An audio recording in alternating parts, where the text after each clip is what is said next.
All right, BlakGooseTV family. It's late than a mug, but I'm feeling good. You know what I'm saying? I'm just coming off that Fluence and Zen podcast. We went like 3 hours. We was talking, we was watching the Lakers game, talking the Lakers game, all type of shit. So, you know what I'm saying? I wasn't even planning on doing nothing. I said that early in the other videos, but here I am. But you know what I'm saying? Let me be 100.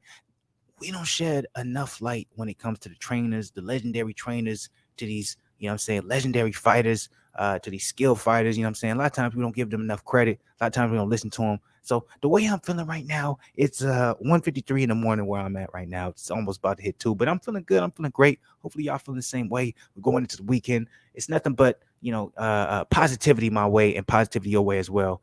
Blessings as well. But let's see what Derrick James has to say when it comes to Ugas and Spence. And he's also talking about Porter. He's talking about Pacquiao.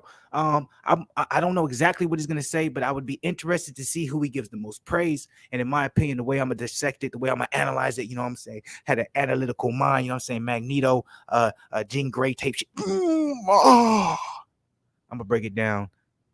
I'm not really going to break it down like that, but really I'm just going to see if I can maybe get a feeling who he thinks is the toughest opponent, or who he feels like is the most skilled.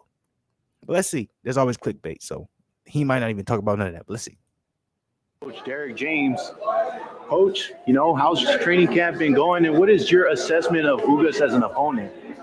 I think that Ugas is not an opponent, he's a champ, first of all, but I think he's a phenomenal fighter. I think that he's fought his way back to the top. He's earned a spot. Most people are picking particular opponents. He fought all of the guys. Just hearing how much Derrick James respects Ugas, we finna get a hell of a fight. I think I might be leaning toward Earl now. I was closer, and I was like, I didn't know who I wanted to lean toward, but if Derrick James respects him that much, that means Earl does. Sometimes you can't take silence for weakness, even though Earl ain't saying it, his trainer's saying it. God damn it, we might see a prime Earl. Oh, goddamn. Guys to get to where he is, so I like that. What do you make of kind of the hype around him when they reference him as a southpaw killer or whatnot? And man, no such thing as that. I mean, as you can say, Errol's a right-handed killer. He's been so he beats some southpaw, not so skilled. Even Pacquiao was a good fighter, but he's not as a skilled fighter. He's athletic. My bad, y'all. Y'all see me with the extra emotions. I'll tell you, it's late. Come on, man. I'm feeling good. You know what I'm saying? Influence all day. Athleticism was his key. But he didn't have much of that in his fight. When you first started training Errol, what was the first thing you had him do? Was it the jab? Defense. Yeah, I don't know how, like, for him to say that. I don't know. Look, Derrick James is legendary, so I'll never not take a man's word. So him saying that the first thing he taught him was defense, you know how rare that is in a boxing coach? Boxing coaches rarely, from my experience, rarely teach defense. That's something you got to learn on your own. A lot of times they teach offense and defense, and like, nigga, go and spar and learn defense and spar, and like, that's real. Defense.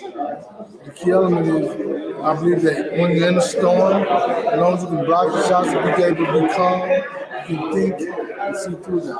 Sounds like a I brilliant spoke trainer. to your Dennis Ugas' Absolutely. trainer, and he believes that your Dennis is a really good mid-range fighter, good counter puncher. How is Errol going to be able to combat him at the mid-range? Not all the way in, not all the way out.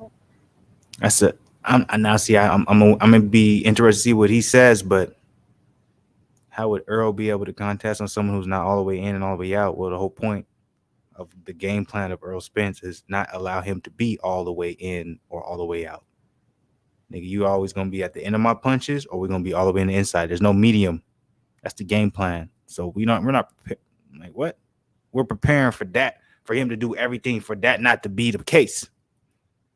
We'll see. I think he's a great mid-range fighter. He uses distance. He's a great fighter. I'm telling you, he's more well-rounded than all the other Cuban fighters I've seen because he. Real quick, that's why Derrick James is where he is, and I'm where I am, because he didn't give away the game plan at all.